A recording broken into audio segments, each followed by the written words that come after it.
Príjemný dobrý deň, vážené pán poslanci, vážení pán poslanci. V súlade s zákonom číslo 369/1990 zbierky o obecnom zriadení v znení neskorších predpisov zvolám zasadnutie obecného zastupiteľstva dnes, útorok, dňa 18. marca 2025 o 8 hodine ze zadačky budovy Domu kultúry Makov. Program rokovania. Pristúpime k schváleniu overovateľov zápisnice. Za overovateľov zápisnice navrhujem pána Martina Pavlíka a Jozefa Pavlíka. Dávam hlasovať, kto je za. Je niekto proti? Zdržal sa niekto hlasovania? Určenie zapisovateľky. Za zapisovateľku navrhujem magistru Kovalíkovú. Dávam hlasovať, kto je za. Je niekto proti? Zdržal sa niekto hlasovania? Ďakujem pekne. Pristúpime k schváleniu programu rokovania. Dávam hlasovať, kto je za. Ďakujem pekne. Je niekto proti? Zdržal sa niekto hlasovania? Ďakujem pekne, vážené poslanci. Pristúpime teda k bodu číslo 2. Schválenie projektu rozšírenia kapacít zberného dvora Makov. Úvodom by som chcel vám, vážení poslanci a poslankyne, veľmi pekne poďakovať za to, že ste boli ochotní zúčastniť sa tohto mimoriadneho zasadnutia obecného zastupiteľstva. Toto zastupiteľstvo má v bode programu rokovania jeden bod a tým je teda schválenie spomínaného projektu.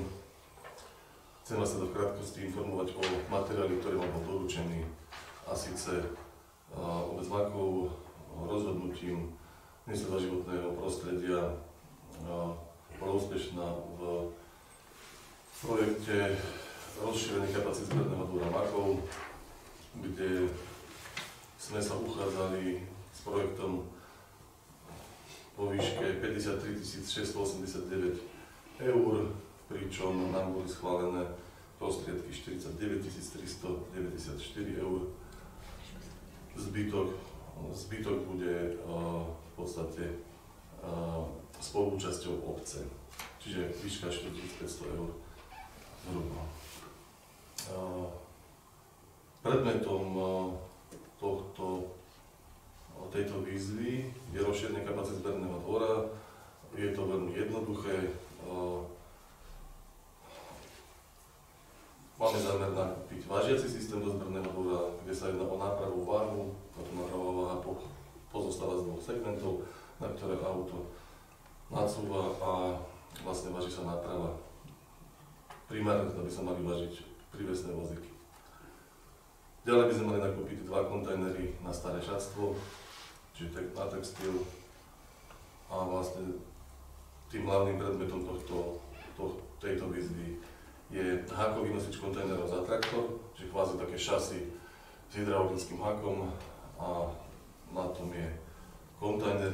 Týchto kontajnerov budú 4 kusy, 2 v objeme 6 m3, 2 v objeme 10 m3.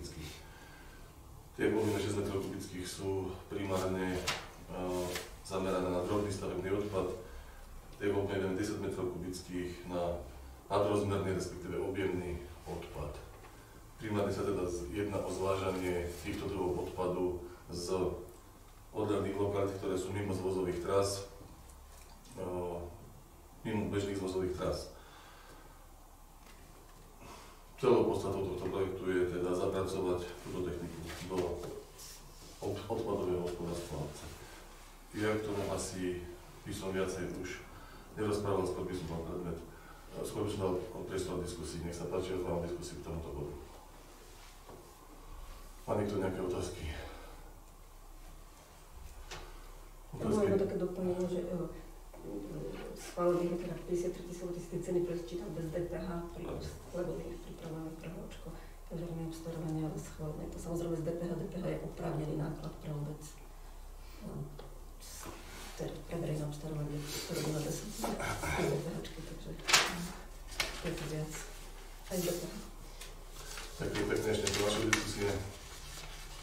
Ďakujem pekne za uzatváram diskusiu k tomuto bodu. A prednes sa teda návrh uznesenia. Obecné zastupiteľstvo Makové a schvaľuje realizáciu projektu názov rozšírenie kapacít zberného dvora Makov. Kód žiadosti o poskytnutie nenávratného finančného prostriedku je NFP 401 202 FL 2TV4.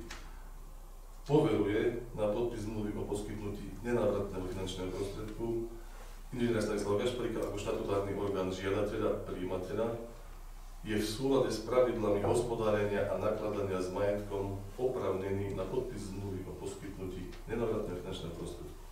Dávam hlasovať, kto je za. Je niekto proti? Zdržal sa niekto hlasovania? Ďakujem pekne. Pristúpili sme k bodu číslo 4 a tým je záver. Vážené poslankyne a poslanci, ďakujem vám za účasť na dnešnom mimoriadnom zasadaní. Ďakujem pekne.